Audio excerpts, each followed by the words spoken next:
ఓం గం గణపతియే నమః. శ్రోతలకు నమస్కారం. మన ఛానల్కు స్వాగతం.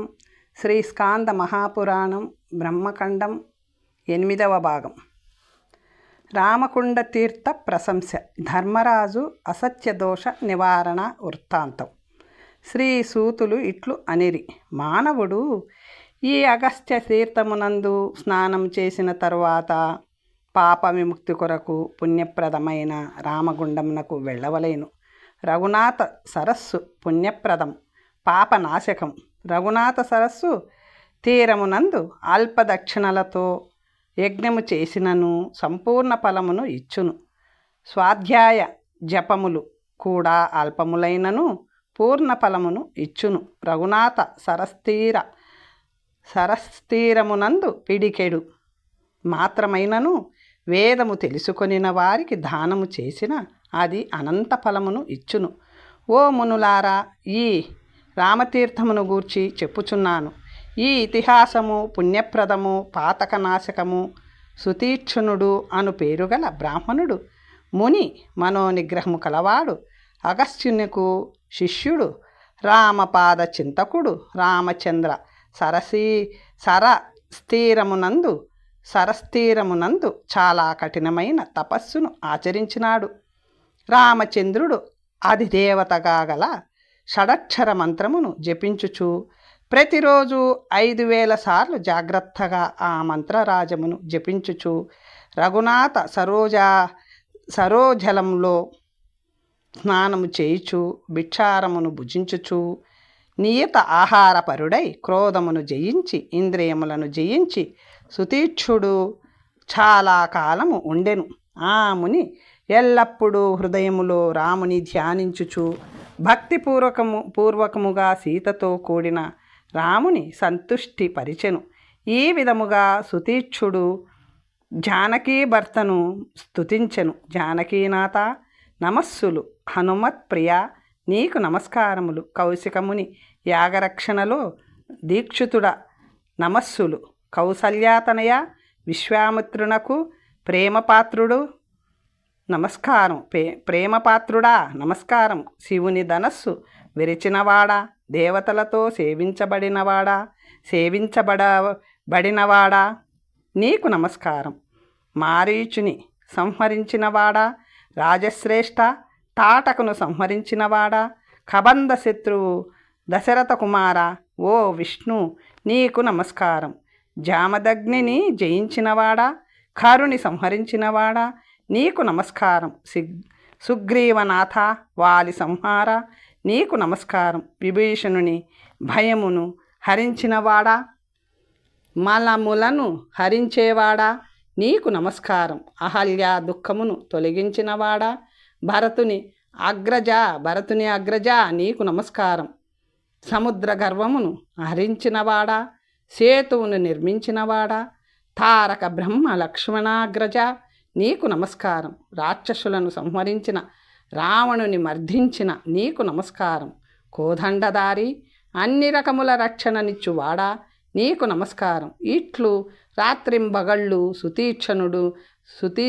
సుతీక్షణముని రాముని స్తుతించుచు రాముని యందే మనసు నిలిపి ఎల్లప్పుడూ కాలమును గడిపెడివాడు. ఈ విధముగా షడాక్షరమైన రామమంత్రమును జపించుచున్న అతనికి కాలము గడిచెడిది. ఈ స్తోత్రముతో రామచంద్రుని స్తుతించుచున్న రఘునాథ తీర్థమునందు ప్రతిరోజు స్నానము చేయుచున్న అతనికి రామచంద్రునిపై నిశ్చలముగా నిర్మలమైన భక్తి కలిగినది. ప్రత్యేగాత్మయై ఒకే లక్ష్యముగా గల ఆ అద్వైత విజ్ఞానము కలిగినది. చదవకనే వేద పరిజ్ఞానము, వినకనే విషయ పరిజ్ఞానము, పరకాయ ప్రవేశ సామర్థ్యము కలిగినది. ఆకాశగమన శక్తి కళలయందు పాండిత్యము, వినని శాస్త్ర విషయములందు గురువు లేకనే విశేష జ్ఞానము, ఎదురు లేకుండా సర్వలోకములకు వెళ్ళగలుగు శక్తి, గడిచిన విషయమును చూచెడు శక్తి, దేవతలతో సంభాషణము, పిపీలికాది జంతువులు మాట్లాడుకొను మాటల జ్ఞానము కూడా కలిగినవి. త్రిమూర్తుల లోకములకు వెళ్ళగల శక్తి, 14 లోకములకు తన ఇచ్చు వచ్చిన రీతి వెళ్ళగల శక్తి, ఇంతేకాక ఇతరములైన అన్ని యోగములకు లభించు శక్తులు అన్నియు సుతీక్షణునకు రామతీర్థమును సేవించుట వలన లభించినవి. ఆ తీర్థము ఇంతటి ప్రభావము గలది. మహాపాతకములను నశింపచేయునది, మహాసిద్ధులను ఇచ్చునది, పుణ్యకరము, అపమృత్యునాశకము, భుక్తి ముక్తులనిచ్చునది, నరక క్లేశ నాశకము, రామభక్తిని ఇచ్చునది, సంసార ఉచ్ఛేదమునకు కారణమైనది. దీని తీరమునందు శ్రీరాముడు మహాలింగమును స్థాపించి లోకములను అనుగ్రహించుట కొరకు ఆ లింగమును పూజింపసాగెను. మహాపుణ్యకరమైన రామతీర్థమునందు స్నానము చేసి ఆ లింగమును దర్శించుట వలన నరులకు ముక్తి కలుగును అని అనినచో ఇంకను ఇతర ఆశ్చర్యములను గూర్చి చెప్పుట ఎందులకు. అక్కడ స్నానము చేసి శివుని చూచి పూర్వము ధర్మరాజు అబద్ధము చెప్పుట వలన వచ్చిన దోషము నుండి ఆ క్షణములోనే ముక్తుడు అయ్యెను.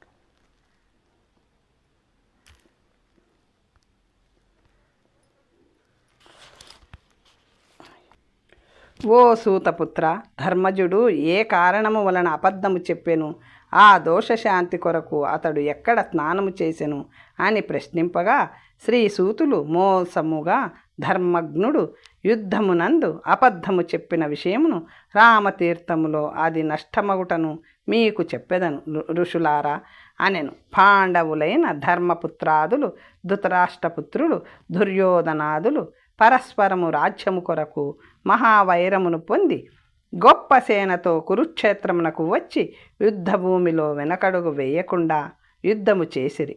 10 రోజులు యుద్ధము చేసి భీష్ముడు పడిపోయెను. తరువాతి 5 రోజులు దుష్టద్యుమ్నునితో వీరుడైన మహాబల పరాక్రములు కల ద్రోణాచార్యుడు యుద్ధము చేసెను. మహాబలవంతుడైన ద్రోణాచార్యుడు అనేక అస్త్ర శస్త్రములను వదిలి పాండవ సైన్యమును పీడించసాగెను. బలవంతుడు వీరుడైన దుష్టద్యుమ్నుడు దివ్యాస్త్రవేది బాణవర్షముతో ద్రోణ సైన్యమును అనేక విధముల ఛేదించినాడు. ద్రోణుడు శరవర్షముతో దుష్టద్యుమ్నుని విసిరివేసినాడు. ద్రోణుడు బాణవర్షముతో బాగుగా పీడింపబడిన అర్జునుని సేన కూడా అట్లే చెదిరిపోయినది. ఆ సైన్యము 10 దిక్కులకు భయక్రాంతులై పరుగులెత్తినది. రథులలో శ్రేష్ఠుడైన అర్జునుడు రణరంగములో ద్రోణునితో యుద్ధము చేసెను. యుద్ధ విశారదులైన అర్జునుని ద్రోణులు రణము చూచుటకు వచ్చిన దేవతలతో ఆకాశము నిండిపోయినది.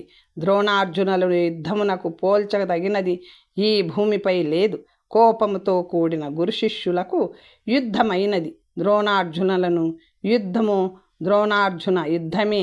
ద్రోణుడు అర్జునుని పరాక్రమమును మనసులో మెచ్చుకొనెను. తరువాత ద్రోణుడు పరాక్రమశాలి ప్రియ శిష్యుడు అయిన అర్జునుని వదలి పాంచాల బలముతో యుద్ధము చేసెను. 1,20,000 ఏనుగులను గుర్రములను యుద్ధములో ఇతర రాజులకు చెందిన వానిని ద్రోణాచార్యుడు చంపెను. దృష్టద్యుమ్నుడు కోపగించి బాణములతో ద్రోణుని కొట్టెను. ద్రోణుడు పట్టిసమును గ్రహించి దృష్టద్యుమ్నుని కొట్టెను. అగ్నిశిఖలతో సమానమైన తీక్షణములైన బాణములతో అతనిని యుద్ధములో కొట్టెను. శరాహతుడై దృష్టద్యుమ్నుడు యుద్ధభూమి నుండి పరాన్ముఖుడు అయ్యెను. రథము లేకుండా వచ్చిన దృష్టద్యుమ్నుని భీముడు తన రథముపై కూర్చొండబెట్టుకొని ద్రోణాచార్యునితో ఇట్లు అనెను: బ్రాహ్మణాధములు అస్త్రశిక్షణను పొంది తమ జాతి కర్మలందు అసంతుష్టులై క్రూరులై యుద్ధము చేయనట్లయిన రాజులు యుద్ధములో మరణించడి వారు కారు. బ్రాహ్మణులకు అహింసయే ఎల్లప్పుడూ ఉత్తమ ధర్మముగా చెప్పబడినది. వ్యాధులు మొదలగు జాతుల వారు హింసతో భార్యాపుత్రులను రక్షించుచున్నారు. ఒక్క కుమారుని కొరకు యుద్ధములో నిలబడి అనేక మంది రాజులను హింసించితివి. నీ కుమారుడు యుద్ధభూమి యందు చంపబడి నిద్రించుచున్నాడు. ఈ విధముగానైనా నీకు సిగ్గులేదు, దుఃఖము కూడా కలుగుట లేదు అని నా భీముని మాటలను యుధిష్ఠిరుని ద్వారా నిజమని తెలుసుకొని తన ఆయుధములను ద్రోణుడు విడిచెను, రథము మీద పడిపోయెను. అప్పుడు యోగము ఎరిగిన వాని వలె ద్రోణాచార్యుడు ఉండిపోయెను. ఆ సమయాన్ని గమనించి ఖడ్గమును ధరించి శిరస్సును ఛేదించుటకు దృష్టద్యుమ్నుడు యుద్ధరంగంలో ద్రోణుని ప్రక్కకు పరిగెత్తెను. అర్జునుడు మొదలగు వారు వద్దని వారించుచున్నను ఆయన తలను తెగ కోయుటకు ఉద్యమించెను. యోగ విధుడైనందువలన ద్రోణుని శిరస్సు నుండి ఒక జ్యోతి పైకి స్వర్గమునకు వెళ్ళినది. ఆ జ్యోతిని కృష్ణ, అర్జునుని కృప, ధర్మపుత్రాదులు యుద్ధములో చూచిరి. ప్రాణము పోయిన ద్రోణుని శరీరము నుండి శిరస్సును ఖండించిరి. యుద్ధములో ద్రోణుడు మరణించిన తరువాత కౌరవులు భయముతో పరుగెత్తసాగిరి. పాండవులు, దృష్టద్యుమ్నాదులు ఆనందించిరి. పరుగెడుచున్న సేనను చూచి అశ్వత్థామ దుర్యోధనునితో ఆయుధములను వదలి ఈ సైన్యం ఎందుకు పరిగెడుతున్నది అని ప్రశ్నించెను. అప్పుడు రాజు అయిన దుర్యోధనుడు స్వయముగా చెప్పుట చాతకాక యుద్ధములో ద్రోణవధను గూర్చి చెప్పుటకు కృపాచార్యుని ప్రేరేపించెను. అశ్వత్థామకు కృపాచార్యుడు గురువు. వధను గూర్చి ఇట్లు చెప్పిరి. అశ్వత్థామ, నీ తండ్రి యుద్ధములో శత్రువులను బ్రహ్మాస్త్రముతో చంపి నూర్ల కొలది బలవంతులను యముని భవనమునకు చేర్చెను. అనచుటకు వీలులేని ఆయన పరాక్రమమును చూచి మాటల నేర్చిరి. అయినా కేశవుడు పాండవులతో యుద్ధములో దుర్జయుడైన ద్రోణుని జయించుటకు ఉపాయము ఉన్నది. ఓ ద్రోణ, ఇప్పుడు యుద్ధములో నీ కుమారుడు చంపబడినాడు అని చెప్పిన ద్రోణుడు యుద్ధ విముఖుడై అగును. ప్రామాణికుడైన వాడు, సత్యవాది అయినవాడు చెప్పినచో అప్పుడే క్షణములో ఆయుధమును వదిలి ద్రోణుడు యుద్ధము నుండి విరమించును. అందువలన అబద్ధమైన ఈ వార్తను ధర్మరాజు చెప్పవలేను. ద్రోణుడు యుద్ధ విశారదుడు. మరొక రకముగా ఆయనను జయించలేము. ధర్మము ద్వారా జయించలేని పక్షములో ధర్మమును వదిలి అయినను శత్రువును జయించవలేను అని పలికిన కృష్ణుని వాక్యమును పృతాసుతుడైన భీముడు విని నీ తండ్రి దగ్గరకు వచ్చి అబద్ధము మాట చెప్పెను. ఓ ద్రోణ, అశ్వత్థామను చంపబడినాడు, ఇక్కడ యుద్ధములో ఇప్పుడు పడి ఉన్నాడు అని ఆ వాక్యమును ద్రోణాచార్యుడు కూడా యథార్థమని తలిచెను. అయినను విశ్వాసము కలగనందువలన ధర్మరాజు దగ్గరకు వచ్చి, ఓ ధర్మరాజా, ఇప్పుడు నా కుమారుడైన అశ్వత్థామ యుద్ధములో హతుడైనాడా? నీవు సత్యవాదివి అని నమ్ముదును, నీవు చెప్పుము అని అడుగగా ధర్మరాజు అసత్యము వలన భయపడుతూ శత్రువును జయించాలి అని ఉత్సాహపడుతూ ఇప్పుడు నేను ఏమి చేయలేను అని ఆందోళిత మనస్కుడైనాడు. అతడు భీముడు చంపిన అశ్వత్థామను ఏనుగును చూచి, ఈరోజు మహాయుద్ధములో భీముడు అశ్వత్థామను చంపెను అని ద్రోణునితో ధర్మపుత్రుడు నెపముతో పలికెను. దానిని విని నీ తండ్రి శస్త్రమును వదిలి యుద్ధము నుండి మరలినాడు. ఆ పిదప ధర్మసుతుడు ఏనుగు అని కూడా అనినాడు.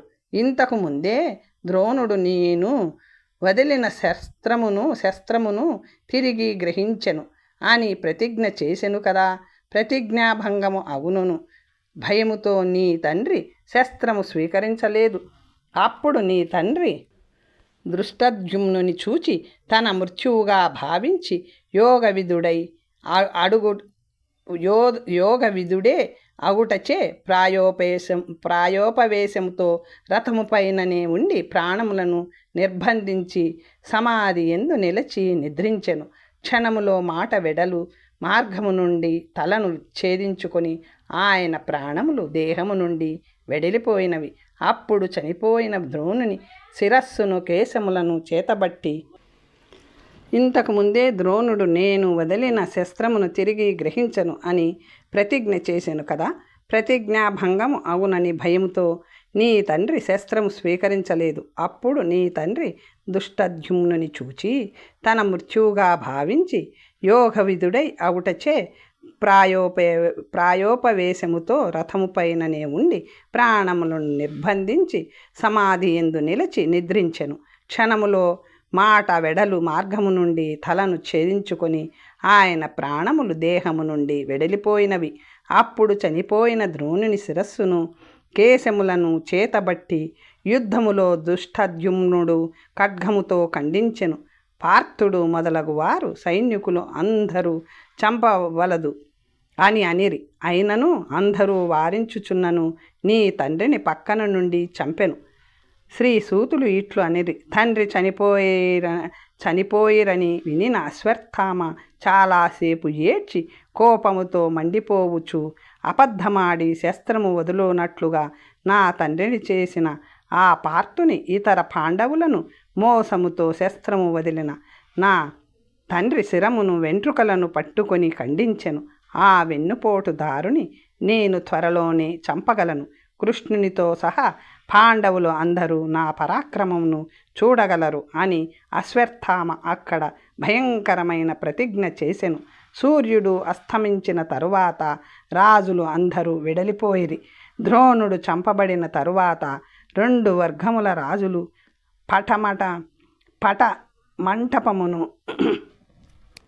పడమట మంటపమును ప్రవేశించిరి. ఈ విధముగా 18 రోజులు యుద్ధము జరిగి ముగిసినది. శల్యుని, కర్ణుని, అలాగే ఇతరములైన దుర్యోధనాదులను, ధార్తరాష్ట్రులను యుద్ధములో చంపి ధర్మరాజు తన వారికి ఇతరులకు మరణించిన వారందరికీ శాస్త్ర ప్రకారము ధౌమ్యాది ఋషులతో కూడి సరేత కర్మలు ఆచరించెను. పాండవులు అందరూ ఏకమై ధృతరాష్ట్రునకు నమస్కరించి ధృతరాష్ట్రుని ఆనుజ్ఞ పొంది చనిపోగా మిగిలిన పెద్దవారందరితో కలిసి హస్తినాపురానికి వచ్చి తమ మందిరంలో ప్రవేశించిరి. కొన్ని రోజులు గడిచిన తరువాత నగర ప్రజలు ధౌమ్యాది మునులతో కూడి మహాత్ముడైన ధర్మజుని రాజ్యాభిషేకము చేయుటకు ప్రయత్నములు ఆరంభించిరి. ధర్మజుని రాజ్యాభిషేక ప్రయత్నము ఆరంభము కాగా అశరీరవాణి ధర్మనందనునితో, ఓ ధర్మపుత్ర, మహానుభావ, శత్రువుల యందును దయగలవాడా, నీవు రాజ్యాభిషేకము చేసుకొనుట వలదు. రాజ్యపాలనకు నీవు అర్హుడవు కావు. నెపముతో సత్యమును చెప్పి ఆచార్యుని శస్త్రము వదిలిన వానిని సిగ్గు లేకుండా యుద్ధములో చంపితివి కదా, అందుకే నీకు పాప బాహుళ్యము కలదు. దీనికి ప్రాయశ్చిత్తము చేసుకొనకుండా రాజ్యపాలన కర్మలో నీకు అర్హత లేదు కనుక ప్రాయశ్చిత్తము ఆచరించుము అని ఇట్లు పలికి అశరీరవాణి విరమించినది. తరువాత రాజైన ధర్మసుతుడు ఆ మాటలకు మిక్కిలి చెలించిన వాడై, నేను మూఢుడను, సాహసిని, క్రూరుడను, లోభిని, లోభముచే మోహితుడను, తుచ్చమైన రాజ్యాభిలాషతో ఇట్టి పాపమును చేసి తిని ఈ పాప విశుద్ధి కొరకు ఏమి చేయవలేను, ఎక్కడికి వెళ్ళవలేను, ఏమి దానము చేయవలేను అని దుఃఖాకులుడై ఉండగా కృష్ణద్వైపాయనుడైన వ్యాసుడు అతడి దగ్గరకు వచ్చెను. ధర్మరాజు ఎదురేగి చేతులు జోడించి ఆ వ్యాసునకు నమస్కరించి భక్తితో నిండిన మనస్సుతో అర్ఘ్యాదులతో పూజించి ఆకాశవాణి చెప్పినది అంతయు పూర్తిగా దుఃఖితుడై వ్యాసునకు వినిపించెను. ఆ మహాముని ధర్మరాజు మాటలను అన్నింటినీ విని చాలాసేపు ధ్యానించి తరువాత ఇట్లు చెప్పెను. ఓ రాజా, నీవు భయపడకుము, నీకు ఉపాయము చెప్పెదను. ఈ పాపశాంతి కొరకు చెప్పిన దానిని విని నీవు ఆచరింపుము అనెను.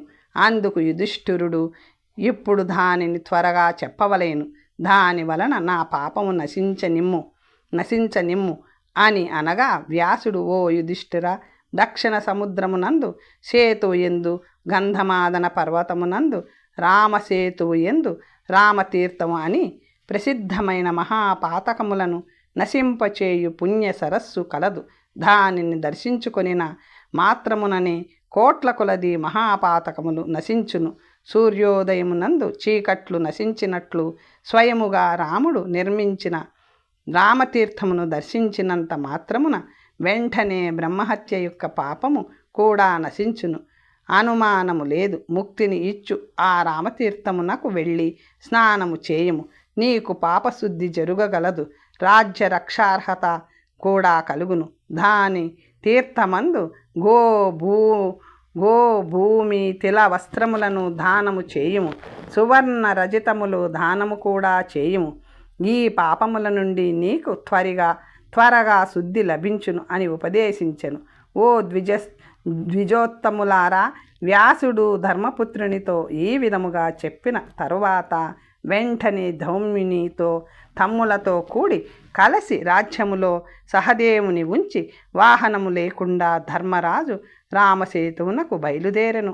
వారు కొద్ది రోజులలోనే రామసేతువునకు చేరుకొనిరి. ధౌమ్యునితో కూడి రామతీర్థము చేరిన ధర్మరాజు శాస్త్ర ప్రకారము పురోహితుడు చెప్పిన విధముగా సంకల్పము చేసి పాపనాశకమైన పుణ్యప్రదమైన రామతీర్థమునందు స్నానము చేసి ఆచమించి విశుద్ధాత్మ కలవాడే క్షేత్రపిండమును కూడా ఇచ్చి వ్యాసుడు చెప్పిన విధముగా అన్ని దానములను ఇచ్చెను.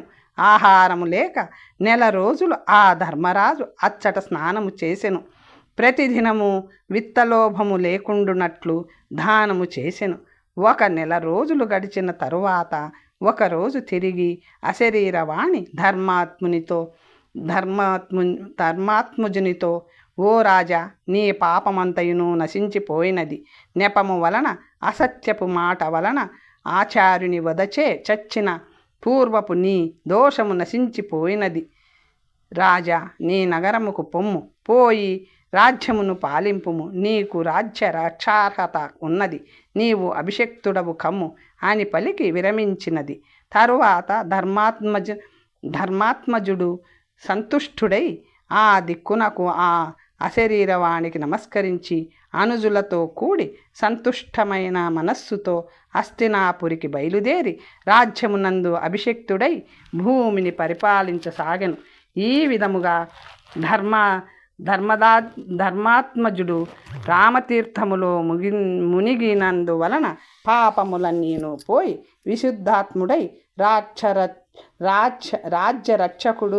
రాజ్యరక్షకుడు యోగ్యుడు అయ్యెను. ఈ విధముగా రామతీర్థ వైభవమును గూర్చి మీకు చెప్పితిని. ఇది సర్వ పాపములను హరించునది, పుణ్యప్రదమైనది, భక్తిముక్తులను ఇచ్చునది. ఇచ్చట స్నానము చేయుట వలన ధర్మరాజు అసత్య దోషము నుండి ముక్తుడైనాడు. ఓ బ్రాహ్మణులారా, ఈ అధ్యాయమును చదివినవారు, ఈ అధ్యాయమును విన్నవారు పాతక రహితులై ఇతరులకు లభ్యము కాని కైలాసమునకు పోవుదురు, తిరిగి జన్మను పొందరు. లక్ష్మణతీర్థ ప్రశంస బలభద్రుని బ్రహ్మ హత్యా పాతక విమోచన వృత్తాంతము. శ్రీ సూతులు ఇట్లు అనిరి, ఓ బ్రాహ్మణులారా, తారక బ్రహ్మ తీర్థములో స్నానము చేసి శ్రద్ధతో ఆ తరువాత లక్ష్మణ తీర్థమునకు వెళ్ళవలేను. లక్ష్మణ తీర్థములో స్నాతులైన ఎడల పాప విముక్తులై మరలా పునర్జన్మ అంటూ లేని విమలమైన ముక్తికి వెళ్ళుదురు. లక్ష్మణ తీర్థములో స్నానము వలన సమస్త దరిద్రములు నశించును. ఆయుష్మంతుడు, గుణవంతుడు, విద్వాంసుడు అయిన పుత్రుడు జన్మించగలడు. లక్ష్మణ తీర్థము తీరమునందు ఆ మంత్రము జపించిన వారు సర్వశాస్త్రవేత్తలు, చతుర్వేద విధులు కాగలరు. దాని తీరమునందు లక్ష్మణుడు మహాలింగమును స్థాపించెను. ఆ తీర్థములో స్నానము చేసి లక్ష్మణేశ్వరుని సేవించిన వారు ఇహమునందు దారిద్ర్య రోగముల నుండి, సంసారము నుండి ముక్తులు కాగలరు. లక్ష్మణ తీర్థములో స్నానము చేసి లక్ష్మణేశ్వరుని సేవించి పూర్వము బలరాముడు బ్రహ్మహత్య నుండి విముక్తుడయ్యను. ఋషులు ఇట్లు అనిరి, ఓ మహాముని సూతజ, బలరామునకు బ్రహ్మహత్యా దోషము ఎట్లు సంభవించినది, అది ఇచ్చట ఎట్లు తొలగినది మాకు చెప్పవలేను. శ్రీ సూతులు ఇట్లు అనిరి, బలరాముడు శేషావతారుడు. పూర్వం అతడు కౌరవ పాండవుల యుద్ధ ప్రయత్నమును చూచి బంధువుల చావును సహించుటకు అసమర్థుడు అయ్యెను. బుద్ధిమంతుడైన బలభద్రుడు, నేనొకవేళ కురురాజునకు సహాయము చేసినట్లయిన నాపై పాండవులకు భయంకరమైన తొలగించరాని కోపము కలుగగలదు. ఒకవేళ పాండవులకు నేను ఉపకారము చేసినట్లయినా దుర్యోధనునకు కోపము కాగలదు అని హలాయుధుడు భావించి తీర్థయాత్ర నెపముతో మధ్యస్థుడై వెళ్ళిపోయిన అప్పుడు ప్రభాస తీర్థమునకు వెళ్ళి సంకల్పపూర్వకముగా స్నానము చేసి దేవతలకు ఋషులకు పితృగణములకు నీటితో తర్పణములు చేసెను. తరువాత ప్రతీచి అభిముఖమైన సరస్వతీ నదికి వెళ్ళెను. హలి అంటే బలరాముడు పృథూదకము గల బిందు సరస్సు, ముక్తిని ఇచ్చు బ్రహ్మతీర్థము, గంగా, యమున, సింధు, శతద్రు, సుదర్శనములను చేరి ఆయా తీర్థములలో ధర్మ ప్రకారము స్నానము చేసి మునీంద్రులతో సేవింపబడు నైమిషారణ్యమునకు చేరెను. నైమిషమునందలి తపస్సులు చూచి దీర్ఘసత్రమునందు ఉన్నవారు ధర్మతత్పరులు చక్కని శ్రద్ధ కలవారు వచ్చిన అతనిని ఆసనముల నుండి లేచి ఎదురేగి యదుశ్రేష్ఠునకు నమస్కరించి కందమూల ఫలములతో అట్లే ఆసనము కల్పించుట ద్వారా పూజించిరి. పూజించబడిన అతడు ఆసనమును స్వీకరించి పురఃసరుడై ఉన్నత ఆసనమునందు కూర్చున్న సమస్కరించని, లేచి నిలబడని, చేతులు జోడించని వానిని వ్యాస శిష్యుని సూతుని చూచి ఈతడు వచ్చిన తనను చూచియు నమస్కరించని పౌరాణికోత్తముడైన సూతుని రోహిణీ మానుడు కోపగించెను. మునుల మధ్యలో నింజుడు అనులోమజుడైన ఈ సూతుడు ఎందుకు ఉన్నత ఆసనమును ఎక్కి ఉన్నాడు? ఇది యుక్తమైనది కాదు. ధర్మ సంరక్షకులమైన మమ్ములను ఇతడు చాలా అవమానం చేసి లేచి నిలబడక, భీతి లేక నమస్కరించక ఉండెను. ద్వైపాయనుని నుండి ఇతడు పురాణములు చదివి అన్ని ధర్మశాస్త్రములను, అనేక ఇతిహాసములు మొదలగు వానిని చదివి నన్ను చూచి కూడా నమస్కరించుట లేదు. ఆసనము నుండి లేచుటయే చేయలేదు. ద్వైపాయనుని గొప్ప గొప్ప శిష్యులు పైలాది బ్రాహ్మణులు ఈతడు చేసిన విధముగా ఇటువంటి అధర్మమును వారు చెయ్యరు. దురాత్ముడు, అచేతనుడు అయిన ఇతనిని వధించెదను. దుష్టుల నిగ్రహము కొరకే నేను భూలోకమునకు వచ్చి తిని. నాతో చంపబడి ఆ దుష్టాత్ముడు శుద్ధిని పొందగలడు, అనుమానం లేదు అని పలికి బలవంతుడు, ముసలధారి, భగవంతుడైన హలాధర రాముడు తన చేతి ఎందలి కుశాగ్రముతో కోపముతో సూతముని శిరస్సును ఛేదించెను. అక్కడున్న మునులు అందరూ అయ్యో కష్టము అని ఆక్రోశించిరి. బ్రహ్మవాదులైన మునులు బలరామునితో అప్పుడు ఓ సంకర్షణ ప్రభు బలరామ, నీవు కష్టమైన అధర్మము చేసితివి. ఈ సూతునకు బ్రహ్మాసనము మేమే ఇచ్చితిమి. ఓ హలాయుధ, అక్షయమైన ఆయుష్యమును ఇతనికి మేము ఇచ్చితిమి. నీవు దానిని తెలుసుకొనకుండా ఈరోజు గొప్ప బ్రహ్మవధ చేసితివి. యోగేశ్వరుడవైన నిన్ను నియమించువాడు ఒక్కడునూ లేడు. ఈ బ్రహ్మహత్యకు నివృత్తిగా ఏమి చేయవలెనో విచారించి దానిని చేయవలసినది. లోక సంగ్రహణ కొరకు నీవు ప్రాయశ్చిత్తము ఆచరించుము. ఓ బలరామ, ఇతరులు చెప్పకనే ప్రాయశ్చిత్తము ఆచరించుము అని అనగా భగవాన్ రాముడు ఆ మునులతో ఇట్లు అనెను. ఓ ఆస్తికులారా, పాపమును శుద్ధి చేయు ప్రాయశ్చిత్తమును ఆచరించెదను. ఇప్పుడు లోక సంగ్రహణము కొరకే, మరొక కోరికతో కాదు. మనము ఎట్టి నియమమును పాపశాంతి కొరకు ఆచరించవలేను అట్టి నియమమును మీరు నాకు చెప్పవలేను. మీరు ఈ సూతునకు ఇచ్చిన అక్షయమైన ఆయుష్యమును, ఇంద్రియములను, సత్వమును యోగమాయతో ఏర్పరచగలను అనగా, ఓ ప్రభు, పరాక్రమవంతుడవైన నీవు అస్త్రము యొక్క మృత్యువునకు మాకు సత్యవచనము కలుగునట్లుగా ఓ రామ నీవు ఆచరించవలేను అని అనిరి. అప్పుడు బలరాముడు ఇలా అన్నాడు. ఆత్మయే పుత్రరూపముగా అగును అని ఎల్లప్పుడూ వేదము చెప్పుచున్నది. అందువలన ఇతని శరీరము నుండి దీర్ఘాయువు గల సత్వ ఇంద్రియ బలోర్జితుడైన పుత్రుడు జన్మించును. అతడు ప్రతిరోజు మీకు పురాణాదులను చెప్పగలడు. నా యోగమాయ బలము వలన సర్వజ్ఞుడైన జన్మించును అని ఈ విధముగా బలరాముడు వారితో అని మరలా ఈ విధముగా పలికెను. మీకు ఏ కోరికను నేను చెయ్యవలేను? ఓ మునులారా చెప్పుడు, నేను చేయగలవాడను, ఇందు అనుమానము లేదు. అజ్ఞానము వలన నేను చేసిన ఆ పాపమునకు కూడా నివర్తకమిది. ఓ మునులారా, నాకు ప్రాయశ్చిత్తమును మీరు చెప్పవలసినది అని రాముడు అనగా, మునులు ఇట్లు అనిరి. ఇల్వలుని కుమారుడు బల్వలుడు అను పేరు గలవాడు ఒక రాక్షసుడు కలడు. ఓ రామ, పర్వ సమయములలో ఇతడు అచ్చటకు వచ్చి మా యాగమును పాడు చేయుచున్నాడు. లోక కంటకుడు దుష్టుడు అయిన ఆ పాప రాక్షసుని చంపుము. దీని వలన నీవు మాకు ఇప్పుడు పూజలు చేసినట్లు కాగలదు. మా యాగములందు ఆ రాక్షసుడు ఇక్కడికి వచ్చి ఎముకలు, విన్మూత్రములు, రక్తము, సురా మాంసములు ఎప్పుడు వర్షించుచున్నాడు. ఈ భారత భూభాగంలో ఎన్ని తీర్థములు కలవో వాటి అన్నింటి యందు శ్రద్ధతో 1 సంవత్సరము నీవు స్నానము చేయుము. దాని వలన నీ పాపశాంతి కలగగలదు. ఇందు విచారించవలసిన పని లేదు. శ్రీ సూతులు ఇట్లు అనిరి. ఓ బ్రాహ్మణులారా, పర్వకాలమందు మునిక్రతువు ఆరంభము అయిన తరువాత భయంకరమైన రజోవర్షము, భయంకరమైన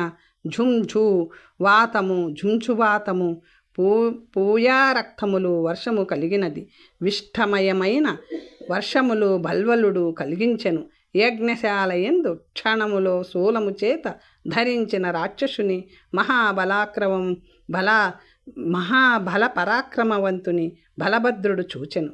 మహాదేహము గల దగ్ధమైన ఆద్రివలే ఉన్న వానిని చూచి, కాల్చిన రాగిలా వలె మీసము కోరలు వీనితో భయంకరమైన ముఖము గల వానిని చూచి బలరాముడు పరులను చీల్చు శక్తిగల ముసలమును స్మరించెను. దానవులను చంపు నాగలిని, దైత్యులను విధారించు శక్తిగల గదను, ఇతర ఆయుధములను అతడు స్మరించగానే అవి అతనికి చేరినవి. నాగలి చివరితో ఆకాశములో సంచరించు బల్వలుని లాగి కోపముతో తలపై వేగముగా ముసలముతో కొట్టెను. రక్తము కక్కుతూ ముక్కలైన నొసలు కలవాడై ఇల్వలుడు భూమిపై పడిపోయెను. వజ్రము తాకిడికి పొందిన పర్వతము వలె దీనమైన వాక్కు కలవాడై బల్వలుడు పడిపోయెను. మునులు రాముని స్తుతించి స్వచ్ఛమైన ఆశీసులను పలికిరి. శుభమైన నీటితో వృత్ర శత్రువును సూరలు అభిషేకించినట్లు బలరాముని అభిషేకించిరి. అంబుజములతో శోభిల్లు వైజయంతి మాలను ఇచ్చిరి.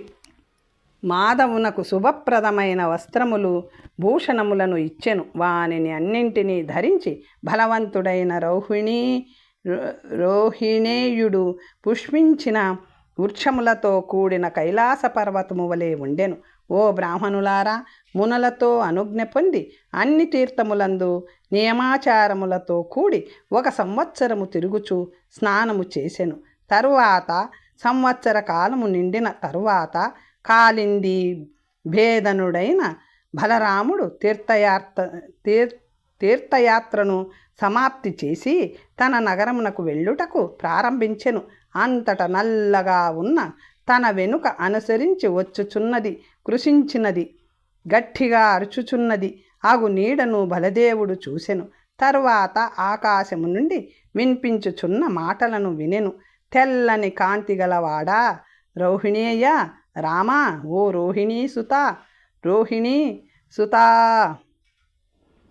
మహాబాహు, నీవు ఆచరించిన ఈ తీర్థాభిగమనముతో ఈ వేళ నీ బ్రహ్మహత్యా దోషము నిశేషముగా నశించలేదు అను మాటలను విని బలరాముడు ఇట్లు చింతించెను. సేవతో 1 సంవత్సర కాలము నేను ప్రాయశ్చిత్తము ఆచరించి తిని, అయినను ఆ బ్రహ్మహత్యా పాపము నశించలేదను మాటను వింటిని. ఏమి చేయుదును అని ఆలోచించుచు నైమిషారణ్యమునకు వెళ్ళి అరింధముడైన రాముడు మునులకు ఆ విషయమును తెలియజేసెను. ఆకాశము నుంచి వినిన మాటలు చీకటి మాయముగా కనిపించిన దానిని అంతయు మునులకు రోహిణీ సుతుడు నివేదించగా దానిని విని మునులందరూ రామునితో ఈ విధముగా అనిరి. ఓ రామ, పూర్తిగా నీ బ్రహ్మహత్యా పాతకము నశించని పక్షములో గంధమాదన పర్వతమునకు పొమ్ము. మహా దుఃఖములను తగ్గించున్నది, మహారోగములను నశింపచేయునది. రామసేతువునందు మహాపుణ్యప్రదమైన గంధమాదన పర్వతమునందు పాపనాశకమైన లక్ష్మణ తీర్థమను పేరుగల సరస్సు కలదు. నీవు అచ్చట స్నానము చేయుము. ఆ లింగమునకు నమస్కారము చేయుము. దానితో నీ బ్రహ్మహత్యా పాపము ఏమియూ మిగలక పూర్తిగా నశించిపోగలదు. ఇందు అనుమానం లేదు అని శ్రీసూతులు అనిన వెంటనే బలరాముడు గంధమాదన పర్వతమునకు వెళ్ళి లక్ష్మణ తీర్థమునకు చేరెను. ఓ మునులారా, ఆ తీర్థములో హలాయుధుడు సంకల్పపూర్వకముగా స్నానము చేసి బ్రాహ్మణులకు ధనము ధాన్యము ఆవుతో భూమిని దానము చేసెను. ఆ సందర్భములో రామునితో అశరీరవాణి ఈ విధముగా పలికినది. ఇప్పుడు ఇచ్చట ఓ రామ, నీ బ్రహ్మహత్యా దోషము పూర్తిగా నశించిపోయినది. ఇందు అనుమానించవలసినది లేదు. నీ పట్టణమునకు సుఖముగా వెళ్ళుము అని అనగా దానిని విని బలభద్రుడు ఆ తీర్థమును ప్రశంసించెను. ఆ తరువాత అక్కడ ఉన్న తీర్థములన్నిటిలో మాధవుడు స్నానము చేసి ధనుష్కోటి యందు స్నానము చేసి రామనాథుని సేవించి పాతకములన్నీ నశింపగా తన నగరమైన ద్వారకకు చేరుకొనెను. ఓ విప్రులారా, పుణ్యమైనది, పవిత్రమైనది, పాపములను నశింపచేయునది, బ్రహ్మహత్యాదుల నుండి శుద్ధి చేయునది అగు లక్ష్మణ సరస్సు మహత్యమును ఈ విధముగా మీకు తెలిపితిని. ఈ అధ్యాయమును చదివినవారు, శ్రద్ధతో విన్నవారు పునరావృత్తి లేని ముక్తిని పొందుదురు. తరువాత కథ వచ్చే భాగంలో తెలుసుకుందాం. నమస్తే.